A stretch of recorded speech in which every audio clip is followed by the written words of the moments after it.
Alright, so this is my attempt to make a RV waste container from a barrel and a couple of parts.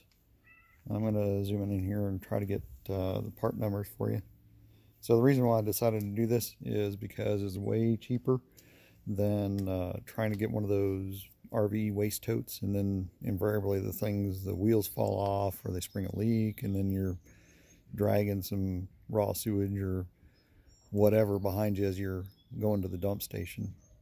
This thing I can put in the back of my truck and drive it as far as I want to the waste station, and then use a standard 3-inch RV hose to dump it and be just fine. Now the challenge though is whenever this thing is full, it just weighs like a ton. So you're not going to be manhandling this thing around once you pump it full of waste. And you also do have to have a macerator to get some waste into this thing. Now I've seen a couple of the people on YouTube that actually did something like this, you know, using a barrel and some pieces or whatever, but I think one guy that I saw bought it as a ready-made solution and didn't really have the parts and everything to how he went about making the thing. And just not a whole lot of information out there on YouTube or on the net about how to do this thing. So anyway, try to get these parts, the numbers and where I got them from. So I guess I better start off with the barrel itself. This is a 30-gallon barrel. Ideally you want a 50-gallon barrel because, well, 30 versus 50, you know, the 50 holds more. Duh. No real big mental challenge there. But 30-gallon is what I could fit in the back of my truck with the hitch and everything, so that's what I got. And you know, you'll notice that this barrel comes with two bung holes, or whatever you want to call them. So I got a coarse thread on one side. You can see the coarse thread. And then they got a, get over here, this is the fine thread. So obviously they're only going to go in one hole or the other. So that's what you got to use. For this application, I'm using the fine thread because I think I need the fine threads to keep what I want in there. And the more threads you have, the more holding power you get. At least that's my theory.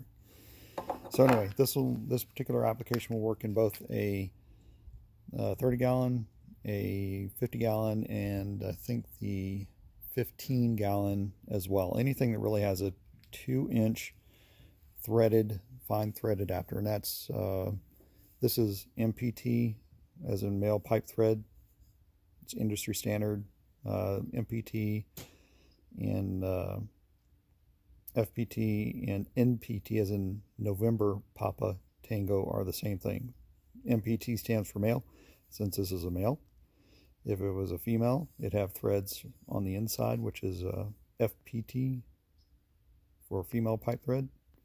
And then NPT is just national pipe thread, which is the standard.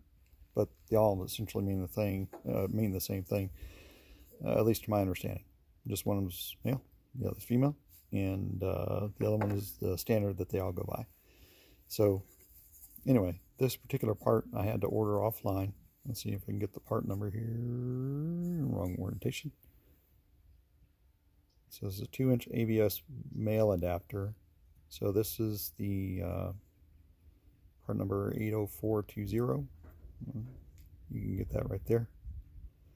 And then that screws into the 2-inch fine thread there. The next is I believe this is a 2-inch blade valve from Valterra. Let's see if we can gotta get the cat in the video. She's hanging around me every single time. It's a 2-inch blade valve. This does not have the fittings on it, but I think this is a spigot or a male ends on both ends. They come in either one. I think some of them have male, some of them have female, but and some of them have both, like one male and one female. So they call it a spigot and a hub, and the hub part would be like the female part that this stuff goes into. But this is a two-sided spigot. well, it has spigots on both sides, or male sides, or 2 male on both sides, and then that just fits down into the hub portion of the 2-inch adapter. It's kind of hard to do with one hand, by the way. So anyway, you can see that this just slides onto the end there. I guess I should mention that I got this piece here from a plumbing supply warehouse offline, and you can probably look up part number and find it fairly quickly. This part here I got off of eTrailer. It was the only one that I found that, or is not the only one, but one that had the most reasonable price on this 2-inch blade valve. This next piece here is an offset, or I think they call it an eccentric adapter, and let's see if we can get the part number there. I'll get the orientation correct. And again, this came from eTrailer. So this is a, let's see if we can get the name in there. Get some, it's 2-inch holding tank reducer. And then it has a hub, or a female fitting on this end, and this large side here is actually a spigot, and you'll see why here in a second when I go to fit this other piece. So the hub will go on this spigot, one-handed, just like that. And then this next piece is the, let me get the name over here.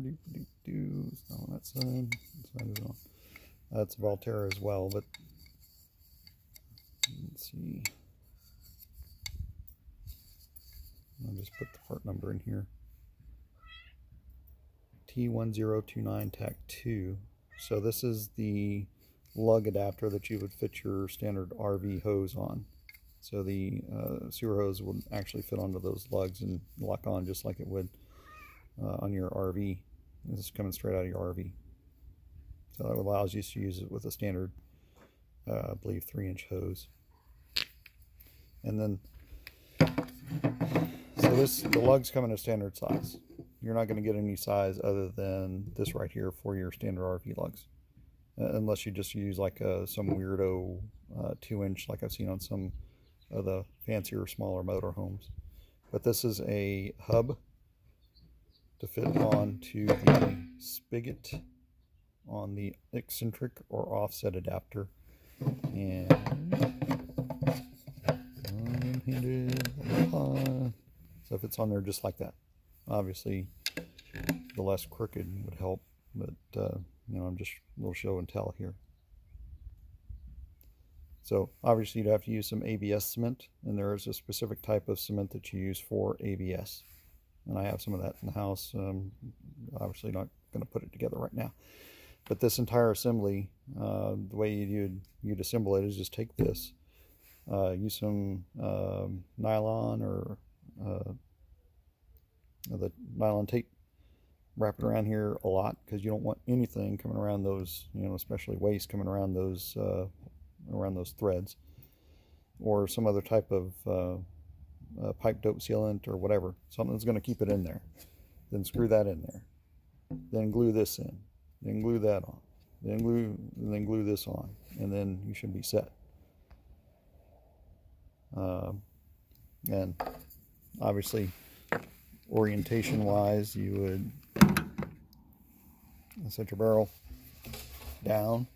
Don't let that fall out underneath the truck where you have to crawl underground to get it.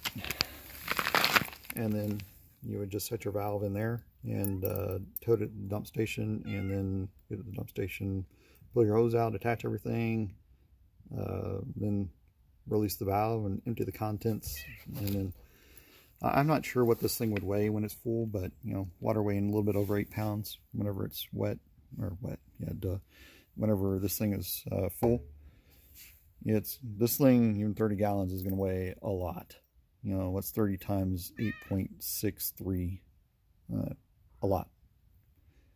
So you're not going to be able to manhandle this thing unless you're, I don't know, Arnold Schwarzenegger in his younger days. So I'm actually making some things that go in the back of the truck to keep it in place, to strap it down, and try to keep it from moving around best I can. I'm hoping to be able to transport the thing with the gate, the tailgate up. So, you know, I'm not going to be sloshing stuff all over the place. And obviously, whenever you're traveling or whenever you're filling a thing with the macerator, you want to take your hose, put it in here, and fill it up. And then make sure that you put your bung back in there before you start traveling. Because, again, you don't want that stuff sloshing out. Anyway, as far as cost goes, this barrel here I think was about 15 bucks. And I think another, I want to say this was about 15. The blade's 15, and each one of the other parts was I don't know, $4 or $5. So for similar capacity in a regular tote, ones that you pull behind you or whatever, that, you know, really thin plastic and whatnot, you're looking at over 180 bucks, thereabouts. And you know, this, I don't expect these pieces here to ever go out on me. They're pretty stout. Barrel eventually may go, and then if that happens, you know, I'll just unscrew this, plug it in a new barrel for 20 bucks, and then I'm off going again. Alright, anyway, maybe I'll shoot another video with when I get the thing done, and we'll see how it turns out. Till then, give it a whirl.